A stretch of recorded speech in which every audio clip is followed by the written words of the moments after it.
ಪರಿಷ್ಕರಣೆ ಮಾಡ್ತಾ ಇದ್ದೀರಾ. ಈಗ ಗ್ಯಾರಂಟಿ ಸಮಿತಿಯರ ಜೊತೆ ಸಭೆ ಮಾಡಿದ್ದೀರಾ. ನಿಮ್ಮ ಇಲಾಖೆಯಲ್ಲಿ ಪರಿಷ್ಕರಣೆ ಹೇಗಾಗ್ತಾ ಇದೆ ಅಥವಾ ಹೊಸದೇನಾದ್ರೂ ಇಂಟ್ರೊಡ್ಯೂಸ್ ಮಾಡ್ತಾ ಇದ್ದೀರಾ ಪರಿಷ್ಕರಣೆಯಲ್ಲಿ? ಬರೀ ಬಿಪಿಎಲ್ ಇಂದ ಎಪಿಎಲ್ ಮಾಡೋದು, ಬಿಪಿಎಲ್ ರದ್ದು ಮಾಡೋದು, ಇದು ಬಿಟ್ಟು ಬೇರೆ ಏನಾದ್ರು ಚರ್ಚೆ ಆಗಿದೆ?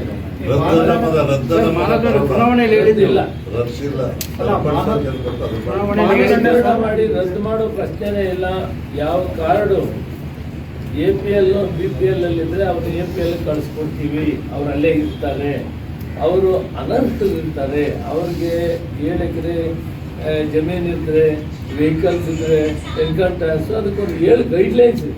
ಆ ಗೈಡ್ಲೈನ್ಸ್ ಅಲ್ಲಿ ಒಳಪಟ್ಟವ್ರನ್ನ ನಾವು APL ಕಂಡು ನೋಡ್ತೀವಿ. ಉಳಿದ ಬಡವರು ಏನಿರ್ತಾರೆ ಅವರೆಲ್ಲ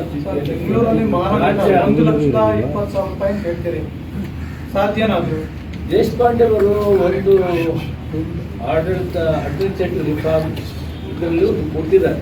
2.5-3 ಲಕ್ಷ ಆದಾಯ ಮಿತಿ ಇಡಬೇಕು ಅನ್ನೋದು ಕೊಟ್ಟಿದ್ದಾರೆ. ಅದಿನ್ನೂ ಚರ್ಚೆಯಲ್ಲಿದೆ. ಅದನ್ನು ನಾನು ಮುಂದೆ ಕ್ಯಾಬಿನೆಟ್ ಮುಂದೆ ತಗೊಂಡೋಗಿ ಅದನ್ನು ತೀರ್ಮಾನ ತಗೊಂಡು, ಯಾಕಂದ್ರೆ 2A1 ಕೂಡ 1 ಲಕ್ಷದ ಮೇಲೆ ಬರ್ತಾ ಇದೆ. 500 ರೂಪಾಯಿ ಸಮಯ ಬಾಡಿಗೆನ ಅದಕ್ಕಿಂತ ಜಾಸ್ತಿ ಹೋಗುತ್ತೆ ಬರ್ತಾರೆ. ಎಲ್ಲಿ ಸಿಕ್ಕಾಕೊಂಡಿದ್ದಾರೆ? ಮನೆ ಕಟ್ಟೋದಕ್ಕೆ ಲೋನ್ ತಗೊಂಡು ಇನ್ಕಮ್ ಟ್ಯಾಕ್ಸ್ ಪೇ ಮಾಡ್ತೀವಿ ಅಂತ ಕೊಟ್ಟಿದ್ದಾರೆ. ಕಂಪ್ಯೂಟರಲ್ಲಿ ಏನು ಮಾಡ್ತಾರೆ, ಲಾಗಿನ್ನಲ್ಲಿ ಇವ್ರು ಇನ್ಕಮ್ ಟ್ಯಾಕ್ಸ್ ಪೇ ಅಂತ.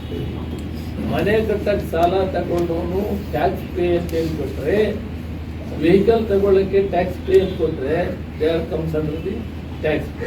ಅದು ಸ್ವಲ್ಪ ಟೆಕ್ನಿಕಲ್ ಪ್ರಾಬ್ಲಮ್ ಆಗಿದೆ. ಅದಕ್ಕೆ ಅವ್ರಿಗೂ ಹೇಳಿದ್ದೀನಿ ಅದನ್ನು ಯಾವ ರೀತಿ ತೆಗಿಬೇಕು.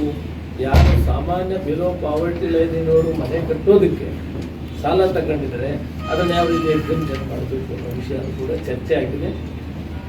ದೇಶಪಾಂಡೆ ಸಾಹೇಬರು ಕೊಟ್ಟಿರೋದನ್ನ ನಾವು ಗಮನಿಸಿದ್ದೀವಿ. ಕೂಲಿನೇ ನಾವು ಜಾಸ್ತಿ ಇರೋ 1,20,000 ಮೇಲೆ ಆಗೋದ್ರಿಂದ ಅದನ್ನು ಮತ್ತೆ ಪರಿಶೀಲನೆ ಮಾಡಿ ಕ್ಯಾಬಿನೆಟ್ ಮುಂದೆ ತಗೊಂಡು ಹೋಗ್ತೀವಿ.